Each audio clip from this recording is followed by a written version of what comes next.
നമസ്കാരം. മൺപാത്രത്തിൽ പാചകം ചെയ്തിരുന്ന ഒരു കാലമുണ്ടായിരുന്നു. അടുക്കളയിൽ സ്ഥിരമായി ഉപയോഗിച്ചിരുന്നത് മൺപാത്രങ്ങളായിരുന്നു. പിന്നീട് കാലം മാറിയതോടെ അവ ലോഹപാത്രങ്ങൾക്കും പിന്നീട് നോൺ സ്റ്റിക് പാത്രങ്ങൾക്കും വഴിമാറി. നോൺ സ്റ്റിക് പാത്രങ്ങൾ പാചകത്തിന് സൗകര്യപ്രദമായ ഒരു ഓപ്ഷനായി പണ്ടേ പ്രകീർത്തിക്കപ്പെട്ടിട്ടുണ്ട്. നോൺ സ്റ്റിക് ഉപരിതലം വൃത്തിയാക്കുന്നതിന് എളുപ്പമാണെന്നുള്ളതും പാചകത്തിന് കുറച്ചെണ്ണ മാത്രമേ ആവശ്യമുള്ളൂ എന്നതുമാണ് ഇതിന്റെ ഗുണവശമായി കരുതി വരുന്നത്. എന്നിരുന്നാലും സമീപകാലത്തെ ചില ഗവേഷണങ്ങൾ നോൺ സ്റ്റിക് പാത്രങ്ങളുടെ അപകട സാധ്യതകളിലേക്ക് വെളിച്ചം വീശുന്നുണ്ട്.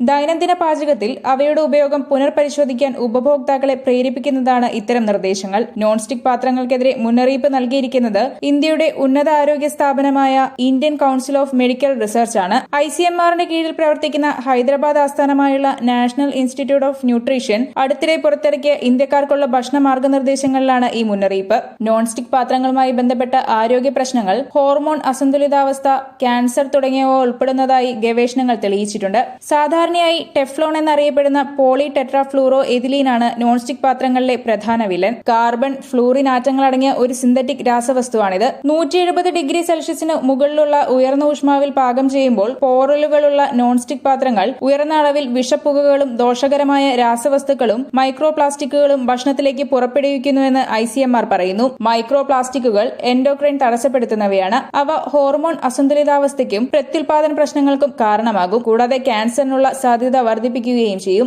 ആരോഗ്യ പ്രശ്നങ്ങൾക്ക് പുറമെ നോൺ സ്റ്റിക് കുക്ക് വെയർ പരിസ്ഥിതി പ്രശ്നങ്ങളും സൃഷ്ടിക്കുന്നുണ്ട്. നോൺ സ്റ്റിക് കോട്ടിങ്ങുകളുടെ ഉൽപാദനത്തിലും നിർമ്മാർജ്ജനത്തിലും പരിസ്ഥിതിക്ക് ഹാനികരവും ദീർഘകാലത്തേക്ക് ആവാസ വ്യവസ്ഥയിൽ നിലനിൽക്കുന്നതുമായ രാസവസ്തുക്കളുടെ ഉപയോഗം ഉൾപ്പെടുന്നു. നോൺ സ്റ്റിക് പാത്രങ്ങൾ ഉപയോഗത്തിന് ശേഷം വലിച്ചെറിയുമ്പോൾ മലിനീകരണത്തിനും പരിസ്ഥിതി നശീകരണത്തിനും കാരണമാകും. PTFE പോലുള്ള നോൺ സ്റ്റിക് കോട്ടിങ്ങുകളിൽ ഉപയോഗിക്കുന്ന രാസവസ്തുക്കൾ വെള്ളത്തിലും മണ്ണിലും അടിഞ്ഞുകൂടുകയും ദീർഘകാല പാരിസ്ഥിതിക നാശത്തിലേക്ക് നയിക്കുകയും ചെയ്യും. ഇവയ്ക്ക് പകരം മൺപാത്രങ്ങൾ ഉപയോഗിക്കാൻ റിപ്പോർട്ട് ശുപാർശ ചെയ്യുന്നു. പരിസ്ഥിതി സൗഹൃദമായതും ഭക്ഷണം തയ്യാറാക്കാൻ കുറഞ്ഞ എണ്ണ ഉപയോഗിക്കേണ്ടതുമായ ഇത്തരം പാത്രങ്ങൾ തുല്യമായ ചൂടുവിതരണം കാരണം ഭക്ഷണത്തിന്റെ പോഷക സന്തുലിതാവസ്ഥ നിലനിർത്തുകയും ചെയ്യും. ഭക്ഷണം പാകം ചെയ്യുന്നതിന് ഏറ്റവും സുരക്ഷിതമായ പാത്രങ്ങളാണ് മൺപാത്രങ്ങളെന്നും മാർഗനിർദ്ദേശത്തിൽ പറയുന്നുണ്ട്. കൂടാതെ ഫുഡ് ഗ്രേഡ് സ്റ്റെയിൻലെസ് സ്റ്റീലിൽ പാചകം ചെയ്ത ഭക്ഷണങ്ങളും സുരക്ഷിതമായ ഓപ്ഷനാണ്. വൃത്തിയാക്കുകയും നന്നായി പരിപാലിക്കുകയും ചെയ്താൽ സെറാമിക് പാത്രങ്ങൾ സുരക്ഷിതമാണ്. ചട്നി, സാമ്പാർ തുടങ്ങിയ അസിഡിറ്റിയുള്ള ഭക്ഷണങ്ങൾ അലൂമിനിയം, ഇരുമ്പ് എന്നിവയിൽ സൂക്ഷിക്കുന്നത് സുരക്ഷിതമല്ല എന്നും ഇതിൽ പറയുന്നു. ഇനി എങ്ങനെ ഇവ